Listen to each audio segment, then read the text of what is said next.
If you're not familiar with the term 2-5-1 chord progression, I've put a link in the description below to another video that I did in which I explain how to build a series of diatonic seventh chords on every note of a scale. We number these chords depending on what degree of the scale that we've built them on. So if we take a scale of C major, chord 2 would be built on the second degree of the C major scale, and this would be D minor 7. Chord 5 would be built on the 5th degree, G, G7, and chord 1 on the 1st degree, C, C major 7. So a 2-5-1 in a major key consists of a minor 7th on the 2nd degree, a dominant 7th on the 5th, and a major 7th on the 1st. Now, why do we talk about this particular chord progression? Well, it's the number one chord progression that's used in jazz. If you analyse any jazz standard, you'll find that this chord progression comes up very often in lots of different keys, over and over again, and it's something that you must be familiar with. You must know these chords in lots of different keys, and you need also to know how to voice these chords. So what do we mean by voicing? Well, if you look at the three chords as I've played them there, one chord doesn't lead to the other one very well. We're leaping about the piano quite a bit. And what we do is rearrange the notes of the chord so that we get what we call smooth voice leading, going from one chord to another. To illustrate this, I'm going to strip these chords down and play them in a very sort of basic fashion. I'm just going to play 3 notes of each of those chords, the root, the 3rd, and the 7th. In a minor 7th, dominant 7th, or major 7th chord, it's perfectly okay to leave out the 5th of a chord. It doesn't really affect the sound very much. So for D minor 7, I'm going to play this, G7, this, and C major 7, this. Okay, let's just stop and have a look at that. So in D minor 7, we've got the root in the left hand, then we've got C, which is the 7th of the chord, and above that, F, which is the 3rd of the chord. In G7, still got the root at the bottom in the left hand, but the next note up is now the 3rd of the chord, and the note at the top is the 7th. Now, let's just look at the voice leading it. Excuse me. The F, which was the 3rd of D minor 7, remains and becomes the 7th of G7. C, which was the 7th of D minor 7, drops a step and becomes the 3rd of G7. When we go to C major 7, F, which is the 7th of G7, has dropped one step to become and gone to the 3rd of C major 7. B, which was the 3rd of G7, has remained in the same place and become the 7th of C major 7. And this voice leading is really important.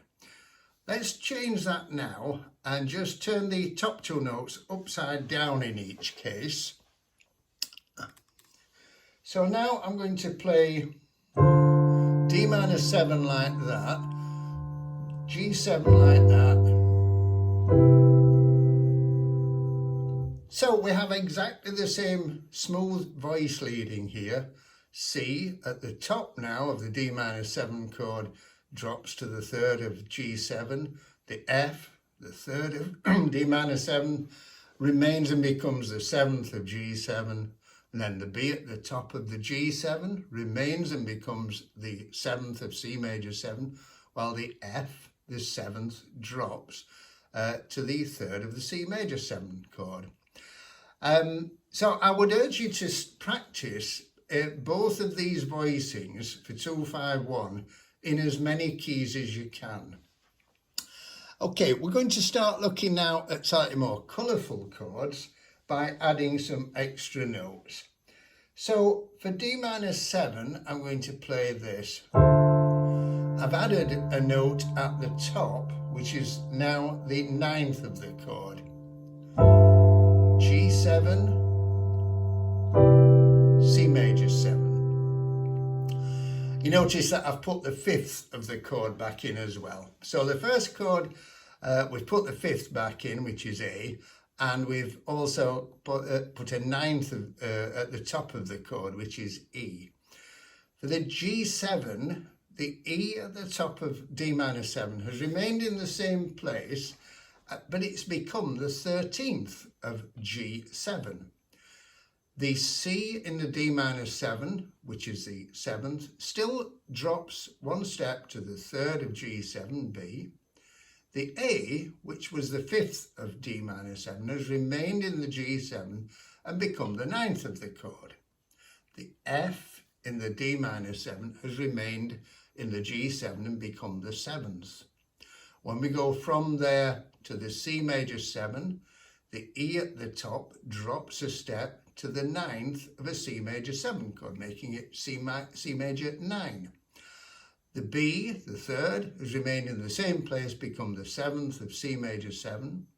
The A has dropped a step to become the 5th of C major 7, G.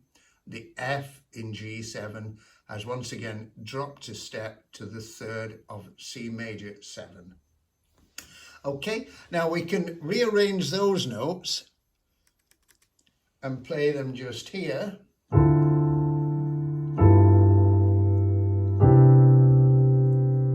So we are using the same notes, but once again, we've just rearranged them or revoiced them.